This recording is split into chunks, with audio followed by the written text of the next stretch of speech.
Yo, yo, yo, welcome back to the Further Your Lifestyle podcast, conversations on lifestyle, passions, and hustles. My name's Chris Furlong, I am your host, and I'm super excited to be back here having the conversation with you. And today, episode 50, we've hit the big milestone of 50 episodes. And just to take a second and actually kind of reflect on this, it's crazy to think how this has happened. I mean, a big thank you to you for listening, and that's the only way that it has happened. Of course, I've had to release the episodes, but you showing up, you listening, you being part of this community has made all the difference and inspired me and motivated me to keep pressing on and to keep pumping out these episodes.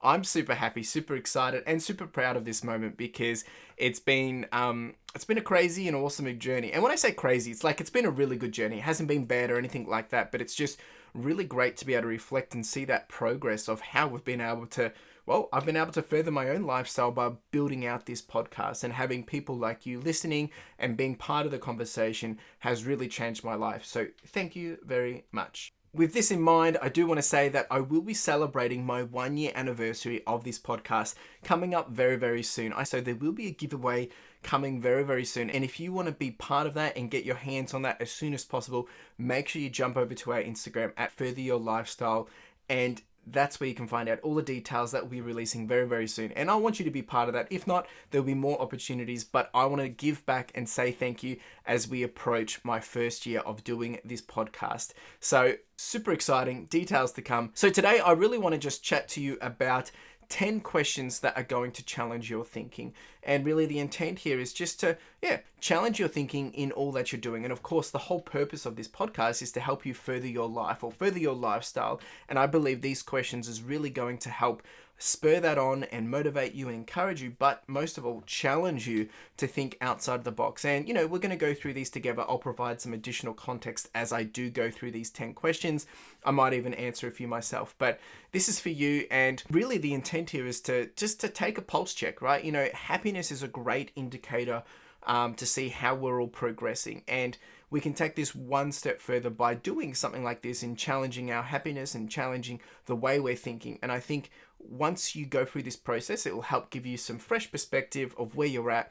And they're simple but deep, and I think that's the good thing about them. They're small but packing, and I believe it will help you just take that pulse check on the directions that you're taking in your current life. And there's no right or wrong answer to this, right? It's really just to have that pulse check. So let's dive into 10 questions to challenge your thinking. Number one, if we're going to get straight into it here, this is where it gets juicy, is how will your life be different in a year from now? And this is deep, right? I mean, straight up, we're only, at the time of this episode, we're not even 2 months into 2022, and I am asking you, how will your life be different in a year from now? And I think a couple of things here to consider is it takes 28 days to change the routine behavior that we do. And, a lot of the time at the start of a new year, we're all about, New Year's resolutions, or I'm going to make this year my best year yet, and all that, which is really, really good. But I think maybe you didn't do any of that, and maybe that has not been your intent for this year, but you are curious to know where you're going to be in a year from now. What I would encourage you to do is take a month and invest in that month in terms of setting yourself up for what you would love to be a year from now. Whether it's maybe you want to be fitter, maybe you want to be running, maybe you wanted to have started a business, maybe you wanted to just have started a hobby and have a consistent hobby and being consistent in spending time in that hobby, stepping outside of your overtime hours of working and just spending some more me time. Maybe that's what you want to be doing. I challenge you, I encourage you to set some time aside for the next month and see what you can do to I guess push this out, to further this out a little bit more, because when you really look at where do you want your life to be in a year from now, that can be quite overwhelming. I've set goals publicly over on my personal YouTube channel, and you can go check out that if you would like to. Details below in the description. But for me, I mean, this year, my big goal for the podcast is to hit 10,000 downloads. So I would like to think a year from now that the podcast has hit over 10,000 downloads, that potentially have a sponsor or someone that I'm working with to help build out this podcast in terms of brand awareness. And at the same time, and I hope also that I'm earning some monetization from this as well. So that's a big goal. That's scary to say it, but I'm being very honest with you and being very transparent. So that's how I hope this podcast is looking in a year from now. And obviously that has a lot to do with what I'm doing as well. So number one, how will your life be different a year from now? Number two, what are you grateful for? And, there's a lot of things that we're grateful for, but I think we need to dig a little deeper here is there's a lot of things that we take for granted. I'll put my hand up and say that for sure. But, we can take it literally as, you should be grateful for the running water that we have, or that we've got running water at our disposal. We have a flushing toilet. Majority of us have what we want and what we need at our local supermarket. And I think sometimes we can take that for granted. But with that in perspective, what are things that you're truly grateful for? Or maybe what are things that you've been taking for granted of recent? And I think this one really does challenge your thinking, because when you start to realize, even though the last 2 years have been pretty crazy in terms of everything that's been happening in the world, there's a lot of us that have still got it very, very good compared to others. And sometimes that can just be situations, sometimes it can be an unfair advantage, and sometimes it might just be, maybe it's luck. But I think we need to take that deep dive, have some self-awareness, and see what actually are we taking for granted and what are we grateful for, and don't take it for granted, because I think it's a bit of a wake-up call over the last 2 years of what can be taken away from us so very quickly. Number three, what nice thing can you do for someone else today or any day? This could be giving way to someone. It could be paying it forward, purchasing someone a coffee or paying for the person behind you in line. It might be just, giving them a compliment. It might be encouraging them. It might be just reaching out and sending them a comment, or, commenting on something that they've created, just being their cheerleader. There's so many ways you can do this. And I would encourage you, is there something that you can do on a daily basis to make someone else feel better, or just by being nice, right? And I think just by being nice, you can make someone's life so much better. It might just be a smile as you walk past them in the corridor, or whatever it may be. But this one is short and sweet, and I think it's powerful as well, is what is one nice thing that you can do for someone else today? Number four, how much do you worry about what others think? Now this one, look, I think we all struggle with it, and I know I struggle with it, and it really comes down to how much you're letting these thoughts control and dictate your day, right? On a day-by-day basis, because sometimes it's good to have an understanding of the sentiment of what you're getting from other people. And I think that's just, it's good to be aware of that. But if you're worrying about, what people are thinking about you, and you're never going to know what they're thinking about you unless they tell you. And I think that's really the big thing here, is once you get over that, you can move forward so much easier. And I hate to break it to you, but most of the time, when you think people are thinking about you, they're not thinking about you. You're really not that important. Probably they're thinking about someone else is thinking about them, or they're going on with their own lives. And I think once you can get past that, and I'm not saying it's easy, but once you can get past that and focus on yourself, you're going to have this big burden lifted off you. And look, there's plenty of ways that you can get constructive feedback and, feedback from people, but you trying to put all that in your head and you making it up, that's not the way to go about it. So don't let that control and dictate your day or your week, or however, how much attention you're putting to it. If you can move past that, I think it's a big, big win. And that's why I wanted to challenge you. How much do you worry about what others are thinking about you? Number five, what are you doing to invest in your relationships? And there's so many ways we can look at this. There's so many levels of relationships, but I think there's I can't remember who said it, but there's a statement around like, if a man succeeds in work and he amasses piles of money and he has experience, he has good health, without any loving relationships, he still would not be happy, right? And I think it's important that we find people to love, find people to grow with, find people to build with, and find people to have fun with. They will enable you. They will encourage you. They will help you. Finding people whether it's people in a trust circle, a mentor group, a networking group, people that are going to be able to speak into your life. And one thing to consider here is what you put in is what you put out as well. So make sure you've got people that are lifting you up positively. Make sure you've got people that are enabling you to grow. And it works both ways.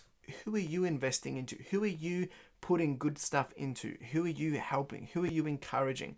Who are you supporting? It works both ways. And this, you can look at it from family, you can look at it from your partner or loved one, you can look at it from just people that you're influencing, people that are within your circles as well. So there's a lot to take in here, and I would encourage you to really consider this, because you won't get far if you're not willing to work with other people or to rely on other people or to love other people, because they are what has enabled many, many people to get to where they need to be, to get to where they are.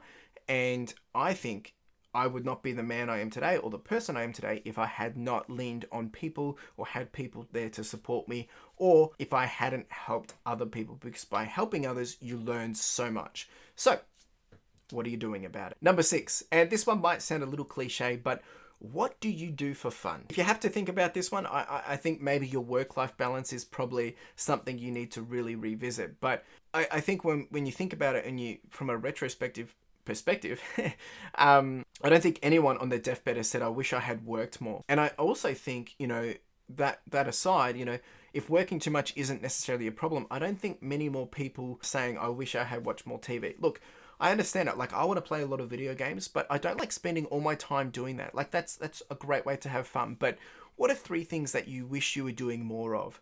Whether it's hobbies, and these don't have to be hobbies to make money. These don't have to be about making money. Just things that you love to do. And maybe it is, you just love to sit down and watch a good TV show. That's fine.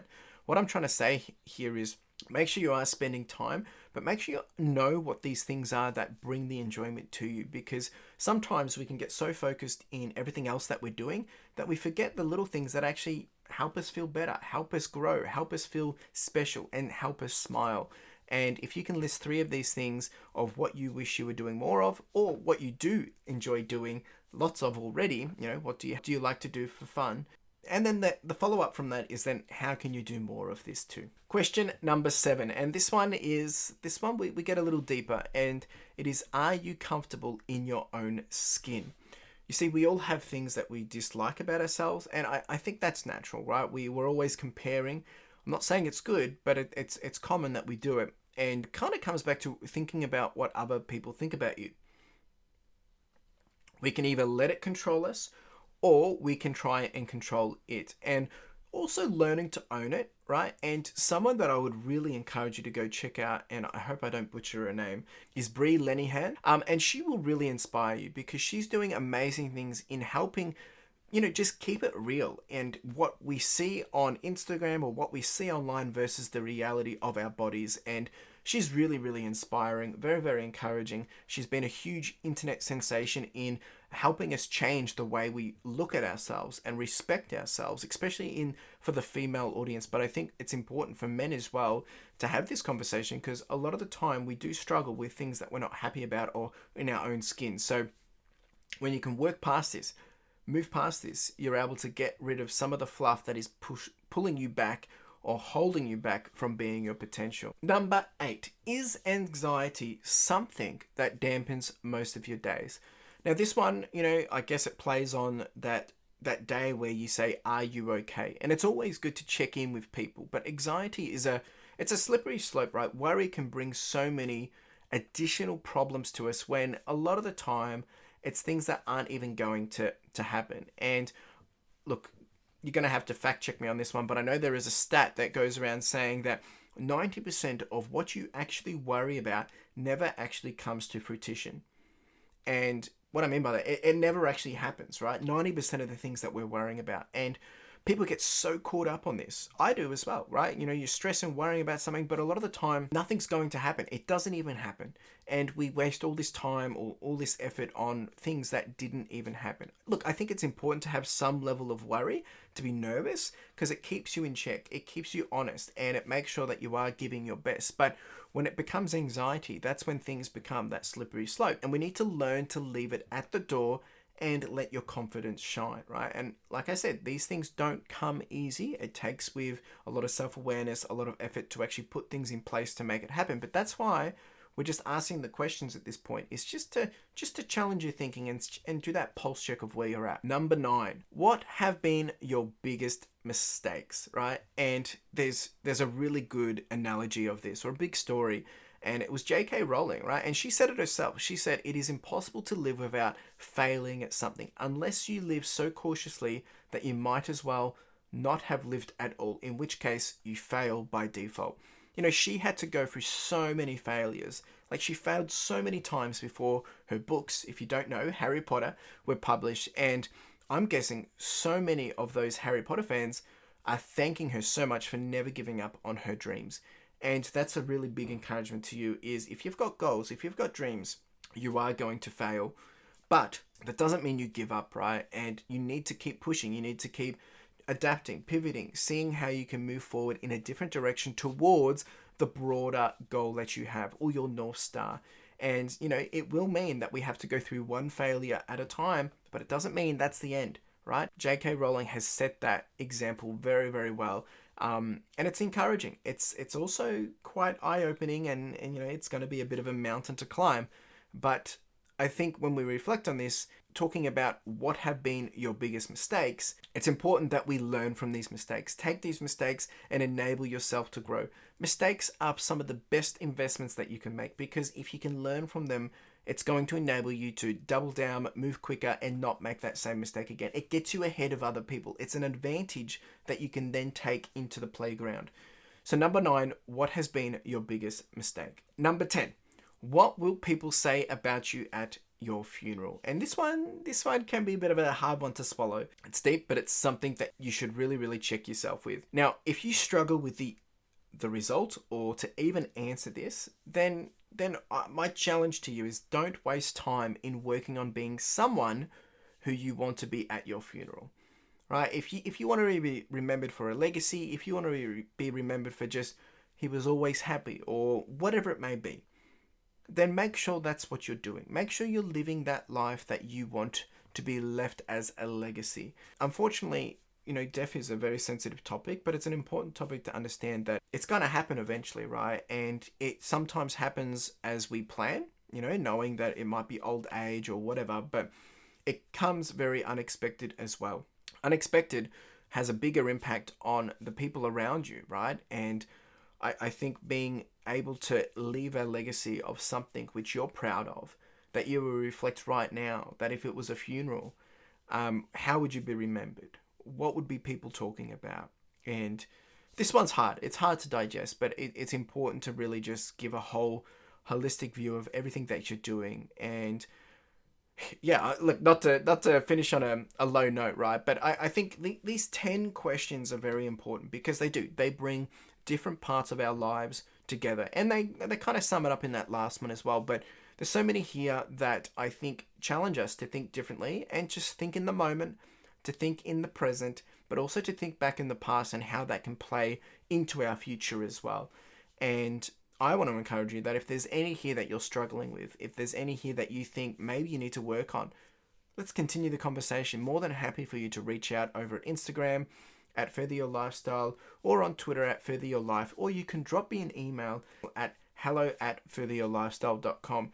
You can also jump down into the comments if you are listening to this on YouTube and connect, leave a conversational comment and I'll get back to you. But the point is, if there's something here that you're struggling with, let's continue to have the conversation or you need to have it with someone else, right? You don't have to have it with me, but please do continue to have the conversation with someone. I really just wanted to encourage, really challenge as well. My intent here is to help everyone further their life in one way or another. It doesn't have to be about necessarily having that side hustle and making money.